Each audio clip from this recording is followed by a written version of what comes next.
Energy efficiency की एक बहुत ही अच्छी मिसाल हमारे सामने बादशाही मस्जिद लाहौर की है। बादशाही मस्जिद को रोशन करने के लिए पहले जो रवायती लाइट्स इस्तेमाल हो रही थी उनके लिए 70 किलोवाट बिजली दरकार थी। बादशाही मस्जिद की लाइट्स को सोलर पर ले जाने की जरूरत पड़ी तो उनको एनर्जी एफिशिएंट टेक्नोलॉजी के साथ तब्दील किया गया। हैरान कुन हद तक सिर्फ लाइट्स तब्दील करने से ही बिजली की खपत 70 किलोवाट से सिर्फ 8 किलोवाट पर आ गई। अली एक बासलाहियत और पुरजोश इंजीनियर हैं। बादशाही मस्जिद को सोलर पर कन्वर्ट करने के इस प्रोजेक्ट के इंचार्ज भी हैं। हमने इसको रिड्यूस करके तकरीबन इंक्लूडिंग बादशाही मॉस्क, शाही फोर्ट और शाही किला और गुरुद्वारा डेरा साहब की हमने लाइटिंग को रिड्यूस करके जो कन्वेंशनल लाइटिंग थी उसको हमने एनर्जी एफिशिएंट पर कन्वर्ट किया और इसका लोड तकरीबन अब 8 किलोवाट हो गया। कहाँ 70 किलोवाट और अब 8 किलोवाट, मोर देन आपने 80 किलोवाट सेव कर लिया, 80 to 85 किलोवाट आपने सेव कर लिया यहाँ पर। और उसको अब बहुत ही ईजी है हमारे लिए सोलर पर कन्वर्ट करना, जाके जहाँ के पहले अगर आप लगाते तो 80 किलोवाट का आपका सोलर का सिस्टम लगता और अब आपका लग रहा है सिर्फ 8 किलोवाट का। बादशाही मस्जिद के साथ ही मीनार पाकिस्तान है जहां अभी तक रवायती लाइट्स इस्तेमाल हो रही हैं। आप देख लें कि मैंने जो 10 किलोवाट यूटिलाइज की कंप्लीट बादशाही मॉस्क की लाइटिंग आप देख सकते हैं। ये चारों मीनार, मेन डोम जो आपके बिल्कुल मेरी बैक साइड पर पीछे हैं और उसमें आप गुरुद्वारे की भी लाइटिंग देख सकते हैं और शाही किले की भी। ये आप देख लें कि 3 जो बड़ी बिल्डिंग्स हैं इनका लोड सिर्फ 8 किलोवाट है, जबकि एक मीनार पाकिस्तान है उसका लोड सिर्फ 10 किलोवाट है। उसकी रीज़न यही है कि यहाँ पर कन्वेंशनल लाइटिंग लगी हुई है। इल्यूमिनेशन उतनी ही है जितनी हमारी 8 किलोवाट की है, वहाँ पर भी आप इल्यूमिनेशन देखें और हमारी भी इल्यूमिनेशन यहाँ पर एनर्जी एफिशिएंट लाइटिंग की आप देख सकते हैं। अगर हम रवायती बिजली के आलात इस्तेमाल करते रहेंगे तो शमसी तवानाई पर जाना एक ख्वाब ही रहेगा।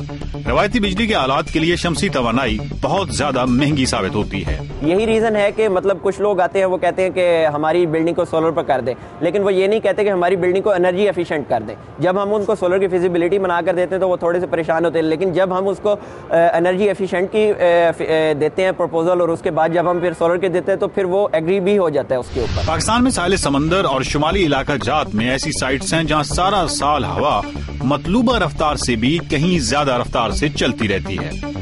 यहाँ पर देख लें कि अभी भी सिंध में तकरीबन 2 कंपनीज हैं बड़ी, उसका वहाँ पर वो तकरीबन मेगावाट्स में प्रोजेक्ट्स कर रहे हैं। सिंध के अंदर बहुत ज़्यादा है, हमारे गवादर पर भी हमारी बहुत ज़्यादा है विंड, और कराची डिफेंस में भी आप देख सकते हैं वहाँ पर लोगों ने घरों पर स्मॉल विंड टर्बाइंस लगाकर अपनी लाइटिंग जो सिस्टम है उसके ऊपर कन्वर्ट किया हुआ है विंड टर्बाइन के ऊपर।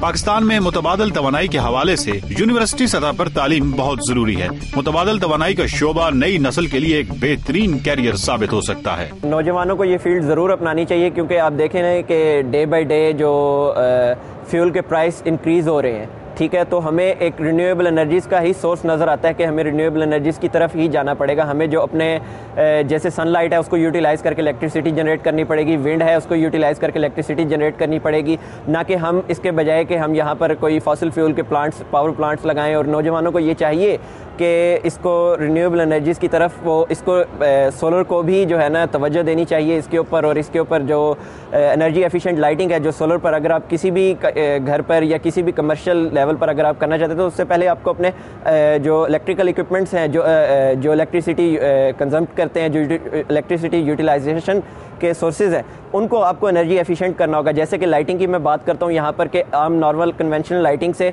अगर आप एनर्जी एफिशिएंट लाइटिंग यूज़ करते हैं तो आप अपनी इलेक्ट्रिसिटी मोर देन 70% सेव कर सकते हैं। अब रह गया आपका 30% लोड। 30% लोड को आप बहुत ही इजीली सोलर पर कन्वर्ट कर सकते हैं, यानी सोलर अरे लगा सकते हैं, या अगर कोई विंड वाला एरिया है आपके करीब में, विंड बहुत ज़्यादा है, तो वहाँ पर आप कोई स्मॉल विंड टरबाइन यूज़ करके इलेक्ट्रिसिटी जनरेट कर सकते हैं। और मुतबादल तवानाई के हवाले से एक बहुत ही दिलचस्प इजाद का सुनिए, कैसे आप अपने घर को अंदर से बगैर कुछ खर्च किए रोशन रख सकते हैं। कोई भी 5 लीटर के मशरूब की खाली बोतल लें, अब इसमें थोड़ी क्लोरीन मिला लें और छत में इस तरह नस्ब करें कि बोतल का आधा हिस्सा सूरज से रोशनी ले सके, बाकी का हिस्सा अंदर के कमरे की तरफ निकाल लें। और ये देखिए, आपको मालूम है ये कितनी रोशनी है? 55 वॉट। जी हाँ, पूरे 55 वॉट के बल्ब जितनी। कम से कम दिन में घर को अंदर से रोशन रखने का एक ऐसा कमाल तरीका है जिसमें कुछ खर्च नहीं उठता। अब हजरत इंसान को तवानाई के ऐसे ही मुतबादल तरीकों की तरफ जाना होगा, वरना हमारे इस खूबसूरत नीले सैयारे का हशर हो जाएगा।